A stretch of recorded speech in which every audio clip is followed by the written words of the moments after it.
ఏమైపోతోంది మానవత్వం? ఎటుపోతోంది సమాజం? ఇంటి దీపాలుగా ఉండాల్సిన వాళ్లే పచ్చని కాపురాల్లో చిచ్చు పెడుతున్నారు. కాపురం అన్నాక చిన్న చిన్న గొడవలు పరిపాటే, సర్దుకుపోతే ఏ గొడవ ఉండదు. కానీ మాటతో పోయే మ్యాటర్ను కొందరు మర్డర్ దాకా లాగేస్తున్నారు. ఆస్తి వివాదాల, మానసిక ఒత్తిళ్ల, కోవిడ్ అంటించిన డిప్రెషన్, కారణాలు ఏమైనా సరే జరగకూడని దారుణాలు జరుగుతున్నాయి. వైఫ్ కాదు నైఫ్ అనేలా వరుస ఘటనలు సంచలనం రేపుతున్నాయి. ఎందుకు ఇలా జరుగుతోంది? లోపం ఎక్కడ, ఎవరిది?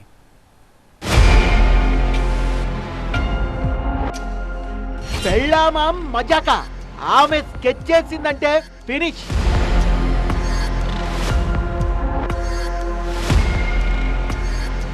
ఎంతటి బాహుబలైనా భార్య చేతిలో బలి కావాల్సిందే.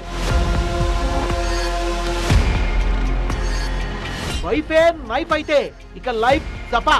తాళి కట్టిన ఆలితో అట్లుంటది మరి. అవు మళ్ళా రోజులు మారాయి గురు. అప్పట్లో ఇంట్లో ఇల్లాలు, వంటింట్లో ప్రియురాలు.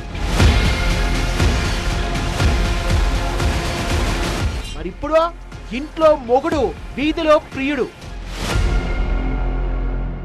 ఇంటికి దీపం ఇల్లాలు, ఇది పాత మాట. ఒకరికి ఇల్లాలై మరొకరికి ప్రియురాలై ఇంటి దీపాలనే ఆర్పేస్తున్నారంటే ఏమనాలి? వైఫ్ కాదండి నైఫ్. ఇది నడుస్తున్న నేర చరిత్రలో కత్తి లాంటి నెత్తుటి నిజం.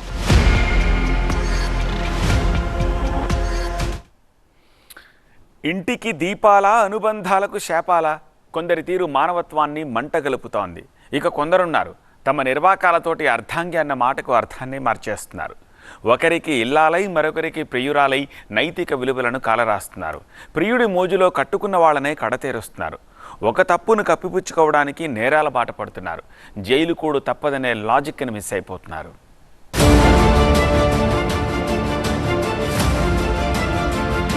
పెళ్ళాం కత్తివేటుకు కర్ణాటక మాజీ డీజీపీ హతం. కర్ణాటక మాజీ డీజీపీ ఓం ప్రకాష్ బాహుబలి లాంటి కటౌట్. రాష్ట్ర శాంతి భద్రతల్ని కాపాడిన వ్యక్తి. కానీ మనశ్శాంతి, భద్రత కరువై కట్టుకున్న భార్య చేతిలోనే హతమయ్యాడు. భార్య పల్లవి ఆయన్ను మర్డర్ చేసిన వైనం సంచలనం రేపింది. కాళ్ళు చేతులు కట్టేసి కత్తితో పదునైన గ్లాస్ తో దాడి చేసి దారుణంగా చంపేసిందామె. మర్డర్ ఎలా చేయాలి, ఎక్కడ పొడిస్తే త్వరగా చనిపోతారో గూగుల్లో సెర్చ్ చేసి మరీ ఈ దారుణానికి పాల్పడినట్టు దర్యాప్తులో తేలింది. భార్య కూతుర్ల విపరీత ప్రవర్తన తట్టుకోలేక ఓంప్రకాష్ తన కుమారుడి దగ్గర, తన చెల్లెలి ఇంట్లో ఎక్కువగా ఉండేవారు. కూతురు పట్టుబట్టి అతన్ని ఇంటికి తీసుకొచ్చిన టైంలోనే ఈ దారుణం జరిగిపోయింది. ఆస్తంతా ఆ ఇద్దరికీ రాసిస్తున్నాడనే కోపంతోనే తల్లి కూతుళ్లు ఏకమై పక్కా పథకంతోనే ఈ హత్య చేశారా, లేదంటే తమను చంపేస్తాడనే అనుమానాలతో అతన్ని చంపేశారా? స్కిజోఫ్రినియాతో పాటు ఆస్తి వివాదం కూడా కారణమనే ప్రాథమిక అంచనాకొచ్చిన బెంగళూరు పోలీసులు అన్ని కోణాల్లో దర్యాప్తు చేపట్టారు. కూతురి ప్రమేయంపై కూడా ఆరాధిస్తున్నారు. కేపీహెచ్పీలో కరెంట్ షాక్ తో భర్తను మలమల మార్చి శవాన్ని పూడ్చిన ఇల్లాలు. పొరిగింటి పుల్లకూర రుచి అన్న చందంగా వివాహేతర సంబంధాల మోజులో పచ్చని కాపురాల్ని కూల్చుకుంటున్నారు కొంతమంది. కవిత, సాయిలు భార్యాభర్తలు. ఇద్దరికి వేర్వేరు వాళ్లతో వివాహేతర సంబంధాలున్నాయి. ఇద్దరు కూడా 15 ఏళ్లుగా అనారోగ్యంతో బాధపడుతున్నారు. మెదక్ జిల్లాలో ఉన్న తన భర్త సాయిలను హైదరాబాద్ కేపీహెచ్పీలో ఉంటున్న తన చెల్లెలు ఇంటికి తీసుకువచ్చింది కవిత. చెల్లెలు జ్యోతి, ఆమె భర్త మల్లేష్ తో కలిసి సాయిలకు కరెంట్ షాక్ కొట్టించి చంపేసి శవాన్ని పూర్తి చేశారు. నిజాన్ని సమాధి చేశామనుకున్నారు కానీ మిస్టరీ ఛేదించిన పోలీసులు ముగ్గురు నిందితుల్ని కటకటాల బాట పట్టించారు. అక్క బిడ్డను ఇయ్యాలి అని ప్లాన్ చేసుకున్నారు. ఆయనకు అది నచ్చలేదు, ఎంత చెప్పినా ఇనలేదు. సరే అని ఒక పథకం ప్రకారము వేసుకొని భర్తను హైదరాబాద్ తీసుకొచ్చి వాళ్ళ చెల్లెలి ఇంట్లో పెట్టి, ఆయన కళ్ళు తాగి అలవాటు ఉంది, కళ్ళు తాగి స్పృహ లేని సమయంలో ఈ కరెంటు వైర్తో కరెంటు షాక్ పెట్టారు. తర్వాత గొంతు తీసుకు చంపేసి. కన్నింగ్ కాకితో పిన్ని డర్టీ పిక్చర్. వరంగల్లో ఓ యువకుడి హత్య. స్వచ్ఛంద సంస్థ నిర్వాహకుడు సాయి ప్రకాష్ మర్డర్ మిస్టరీని తేల్చారు వరంగల్ పోలీసులు. సాయి ప్రకాష్ పిన్ని నిర్మలకు శ్రీనివాస్ తో వివాహేతర సంబంధం ఉంది. తమ వివాహేతర సంబంధానికి అడ్డుగా ఉండడమే కాకుండా కంప్లైంట్ ఇచ్చి తనను సస్పెండ్ చేయించాడని సాయి ప్రకాష్ పై కక్ష కట్టాడు కానిస్టేబుల్ శ్రీనివాస్. ఈ నెల 15న సాయి ప్రకాష్ నిర్మల ఆసుపత్రిలో ఉన్న తమ బంధువును పరామర్శించడానికి హన్మకొండకు వెళ్లారు. తన అడ్డు తొలగించుకోవడానికి ఇదే అదనం అని తన ప్రియుడు కానిస్టేబుల్ శ్రీనివాస్ కు సమాచారం ఇచ్చింది నిర్మల.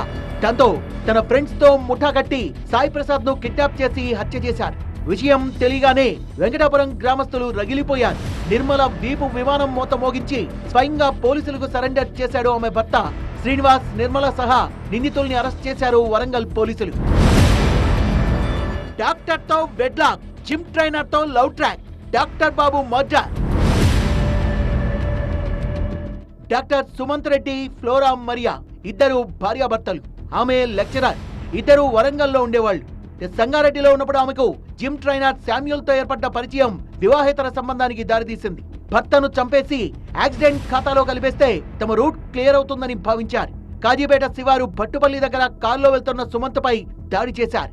తీవ్రంగా గాయపడ్డ ఆయన ఆసుపత్రిలో చికిత్స పొందుతూ చనిపోయాడు.